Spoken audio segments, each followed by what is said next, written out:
Hello बच्चों, let's see the question. Name some reasons for which the tropical cyclones are very destructive. कौन से ऐसे regions हैं, उनके नाम बताने हैं जहाँ पे ट्रॉपिकल साइक्लोन्स बहुत ही डिस्ट्रक्टिव होता है. ट्रॉपिकल साइक्लोन होता क्या है? ये एक प्रकार का प्रकृति आपदा है जो गर्म समुद्री पानी की गति और वायु संक्रमण के कारण उत्पन्न होता है. तो इसके अलग अलग नाम भी होते हैं अलग अलग रीजियंस में, जैसे टाइफून्स, हुरिकन, साइक्लोन. तो ये चक्रवाती तूफान है.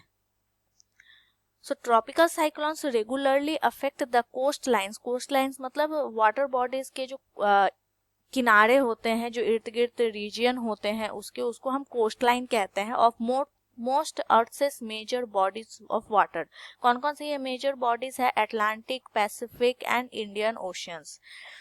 अब बात करते हैं कौन कौन से रीजन्स अफेक्ट होता है, डिस्ट्रक्टिव अफेक्टेड होता है. तो the bay of Bengal branch में जो ट्रॉपिकल साइक्लोन्स आते हैं उसकी वजह से countries like India, Bangladesh and Myanmar, ये तीनों जो कंट्रीज हैं वो बहुत ज़्यादा पावरफुल साइक्लोन्स फेस करते हैं, जिसकी वजह से सिग्निफिकेंट डैमेज होता है. In fact life loss, property loss, ये सारे जो होते हैं ये इंडिया, बांग्लादेश और म्यांमार में फ्रिक्वेंटली मतलब देखा गया. हर साल हम देखते हैं कि अच्छा बे ऑफ बंगाल ब्रांच में ना ये चक्रवाती तूफान आ रहा है, जैसे फैनी आया था.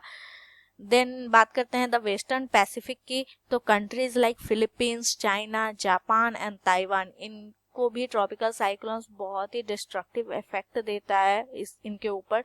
The Gulf of Mexico and the Caribbean Sea, यहाँ पर भी क्या होता है कि बहुत ही ज़्यादा डिस्ट्रक्टिव इफेक्ट देखा गया है ट्रॉपिकल साइक्लोन्स का. These reasons are characterized by warm ocean waters and other atmospheric conditions that are conducive to the formation and intensification of tropical cyclones, making them particularly susceptible to destructive storms. तो क्या होता है कि ये सारे regions जो हैं ये कोस्ट लाइन पे लाई करते हैं और ये फेवरेबल कंडीशन इनको मिलता है ओशियन वाटर से. ओशियन वाटर का जो सरफेस है वो गर्म हो जाती है. एटमॉस्फेरिक कंडीशन जो कि फोर्स करता है या फिर क्रिएट करता है ये ट्रॉपिकल साइक्लोन्स, एंड इन रीजन को बहुत ज़्यादा इफेक्ट उसकी वजह से पड़ता है.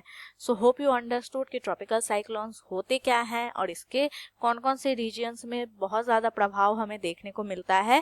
Thank you and all the best.